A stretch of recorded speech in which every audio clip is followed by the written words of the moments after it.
Good morning. আর এই মুহূর্তে আমরা কোরাপুট থেকে বেরিয়ে পড়ছি। ক্যামেরার দিকে তাকা, শোনো, ওই যে ক্যামেরা, কোরাপুট থেকে বেরিয়ে পড়ছি। আর আমরা আজকে আবার ফিরে যাব সেই বরকুলে, সেই আগের স্টেটাতেই আমরা ফিরবো এখন। সেখানে ফিরে আজকে ওভারনাইট স্টে করব বরকুলে। তারপর কালকে বরকুল থেকে আমরা বেরিয়ে যাব টুয়ার্ডস কলকাতা। তো কোরাপুট থেকে স্টিয়ারিং লুজ করো, কোরাপুট থেকে বরকুল হচ্ছে মোটামুটি 405 কিলোমিটার। সময় লাগবে 8 ঘন্টা 21 মিনিট অ্যাকর্ডিং টু গুগল ম্যাপ। আর এই মুহূর্তে ঘড়িতে সময় সকাল 10টা 15। পরপর কয়েকদিন আর্লি মর্নিং শিডিউলের পর আজকে ইচ্ছা করে একটু লেট শিডিউল রেখেছি। তো চলো বেরিয়ে পড়া যাক।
ওকে, সো বেশ কিছুক্ষণ ধরে তোমরা যেরকম দেখছো যে ইস্টার্ন ঘাটের মধ্যে দিয়ে আমরা যাচ্ছি এখন।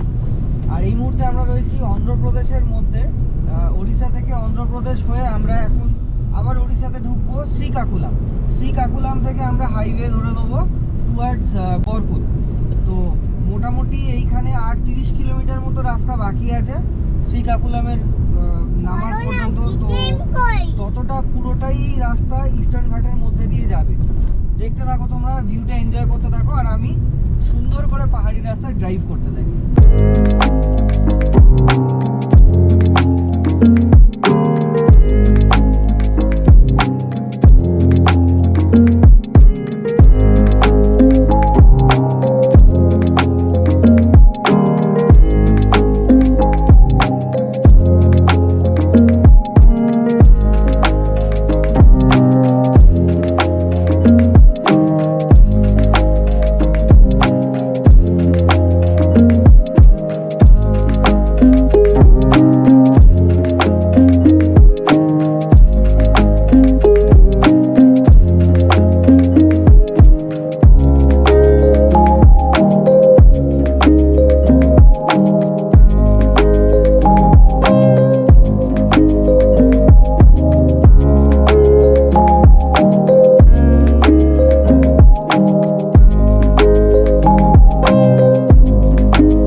170 কিলোমিটার পর আমরা এই 6 লেন রাস্তাটা পেলাম।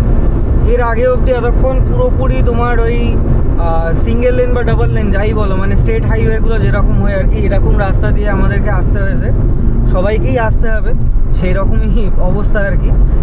এই রাস্তাটা যেহেতু 6 লেন রয়েছে না, পুরো স্যানিটাইজ করা, যাতে চারদিক থেকে এদিক ওদিক থেকে কোনো রকমভাবে ইনফিল্ট্রেশন না হয়, এবং দুর্দান্ত রাস্তা। এই রাস্তা ধরে একদম স্ট্রেট চলে যাব আমরা বরকুল, এবং বরকুল থেকে আরও এগিয়ে গেলে এই রাস্তা ধরে কলকাতা এবং ফার সাউথ আর কি, সরি ফার ইস্ট পড়বে। তো চলো এগিয়ে যাওয়া যাক। আর এই মুহূর্তে সময় 2:30, are expected time of arrival দেখাচ্ছে 6:24, 3 ঘন্টা 52 মিনিট সময় লাগবে আর এখান থেকে আমাদের বরকুল পৌঁছতে। তো চলো এগিয়ে যাওয়া যাক টুয়ার্ডস বরকুল। দিনের প্রথম টোল প্লাজা ক্রস করছি, সামনেই রয়েছে। এটা প্রবাবলি অন্ধ্র আর ওড়িশার একদম বর্ডার এরিয়াতে আমরা চলে এসেছি, বা হয়তো অন্ধ্র আর কিছু কিলোমিটার বাকি আছে। তো এটার নাম হচ্ছে, বাবা কিন্তু আম খেয়ে নিয়েছে, বাবার কিন্তু গায়ে শক্তি হয়ে গেছে, মাদপাম টোল প্লাজা। ঠিক আছে, এটাই হচ্ছে এর নাম, মাদপাম টোল প্লাজা, একদম উপরে ডান দিকে লেখা রয়েছে। আর এই টোল প্লাজার মজা এবার তোমাদের বলে দিই, সেটা হচ্ছে আমার যেটা করা আছে সেটা হচ্ছে মাদারাম টোল প্লাজা, রাইট। তো আমার যেটা করা আছে সেটা হচ্ছে অ্যানুয়াল টোল পাস। এটা কীরকম হয়, তোমরা ইয়েতে পেয়ে যাবে, রাজমার্গ যাত্রা বলে একটা অ্যাপ আছে, ঠিক আছে, সেই অ্যাপটা ডাউনলোড করে নেবে। আর সেই অ্যাপ থেকে যেটা করা যায় সেটা হচ্ছে 3075 টাকা দিয়ে সারা বছরের জন্য মাত্র 3075 টাকা দিয়ে সারা বছরের জন্য 200টা টোল প্লাজা তোমরা পাবে, 200টা টোল পাস পাবে। যে টোল প্লাসটা তোমরা যদি করে নাও তাহলে তোমাদের পক্ষে অনেকটাই সস্তা হবে, এটা আমার ধারণা। 200টা টোল প্লাস মানে অনেক, সারা বছরে 365 দিনে 200টা টোল প্লাস। তো আমার করা রয়েছে সেই জিনিসটা। আর যেখানে অটোমেটেড টোল রয়েছে সেখানে তোমাকে দাঁড়াতেও হবে না, মানে এটা যেমন ম্যান টোল ছিল দাঁড়াতে হয়েছে, বাট যেখানে অটোমেটেড টোল গেট রয়েছে সেখানে ওরা অনেক দূর থেকে স্ক্যান করে আগে থেকেই গেট খুলে দেবে, মানে যেই তুমি টোলে এন্ট্রি করবে সাথে সাথে তোমার টোল গেটটা খুলে যাবে। চলো এগিয়ে যাওয়া যাক। মোটামুটি 50% রাস্তা আমরা কভার করে এনেছি, 209 কিলোমিটার রাস্তা আর বাকি আছে। সময় লাগবে 3 ঘন্টা 33 minute, expected time of arrival 6:37। চলো এগিয়ে যাওয়া যাক টুয়ার্ডস বরকুল।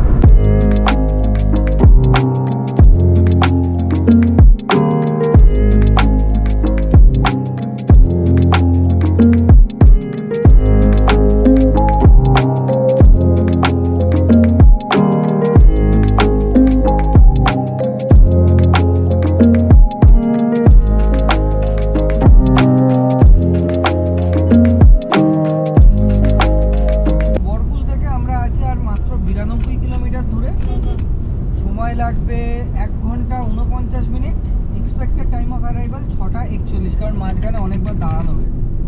তো চলো আরামসে যাওয়া যাক, খুব বেশি তো ডিস্টেন্স আর বাকি নেই।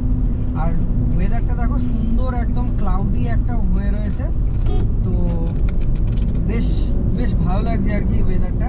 একদম গরমে কোনো কষ্ট হচ্ছে না, বাট গরম আছে, গাড়ির বাইরে বেরোলে ডেফিনেটলি গরম আছে। মিস করেছি, কোনো প্রবলেম নেই।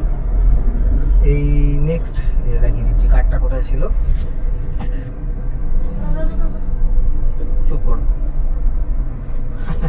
কারটা অ্যাকচুয়ালি এমন অন্ধকার যে কারটা দেখা যাচ্ছে না। এটা চলে এসেছে,